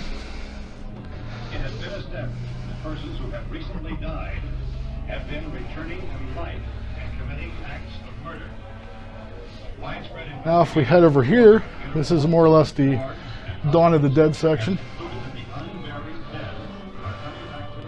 If you could get all this down here, Xtina, that'd be great.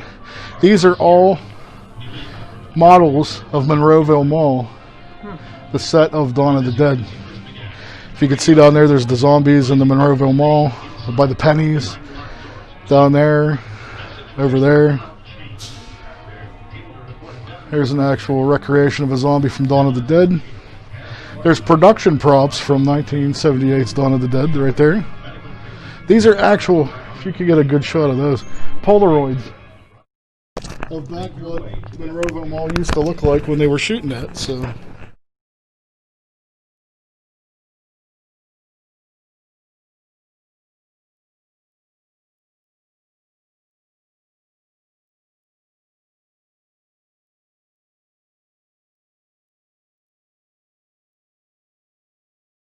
production props here from 1978. Got an arm and a leg here. You got this fancy zombie guy. Check that out over here. I think this is of interest.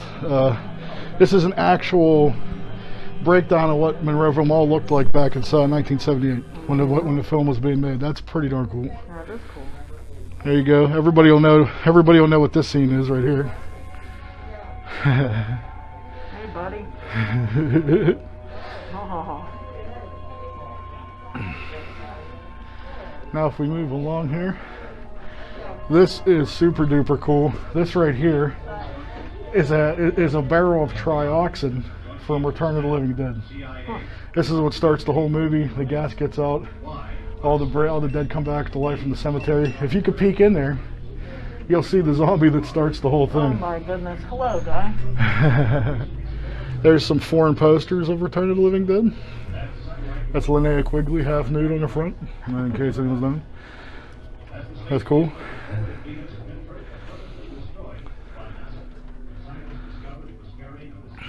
This here is super cool, super tribute to the Thriller video. Got MJ there, all zombieing it up. Oh yeah.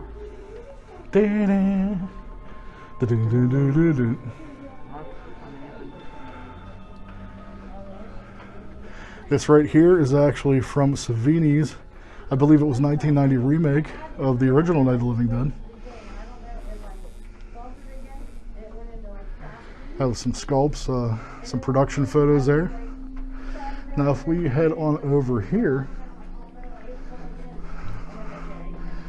this is an actual life-size zombie from Fulci's Zombie.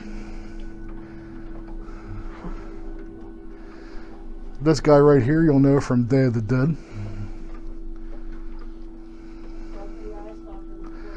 Here we have an original production prop used in the screen of Day of the Dead. It was an extra mask for zombies.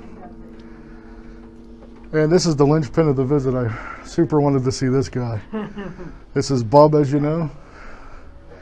They're classically, training him from Day of the Dead. The newspaper from the Southern Globe that announces the Dead Walk and the whole zombie outbreak. Now this is cool. This is when we get into the later sequels. This is from Land of the Dead here, with production photos. We actually met the dude that played Big Daddy. He was a super cool dude, I have to say. And the last two, Diary and Survival. That guy, I believe, was from the last one. Or no, that's actually Shockwaves. That was a Nazi zombie from Shockwaves, and these two are from the last film. And this right here was actually the shirt in the blue jeans that George Romero wore when he was filming Diary of the Dead. Rest in peace, George. We miss you. And look, this is just a testament of everything you started. So you may be gone, but your vision will live forever in our hearts and in your films. So, and last on the tour, if you turn around, Xtina. Also, many people don't know in Evans City, Romero's classic film, The Crazies, was filmed here as well. It sort of feels like that now with the pandemic. So, but yeah, classic, another classic Romero film, and this actually concludes our tour of the Evans City Living Dead store and the Living Dead Museum. I hope you cats liked it. I think this was a nice way to end my Halloween show this year. This is Balls and Clothes. Peace and love, cats. Peace and love. Keep it creepy.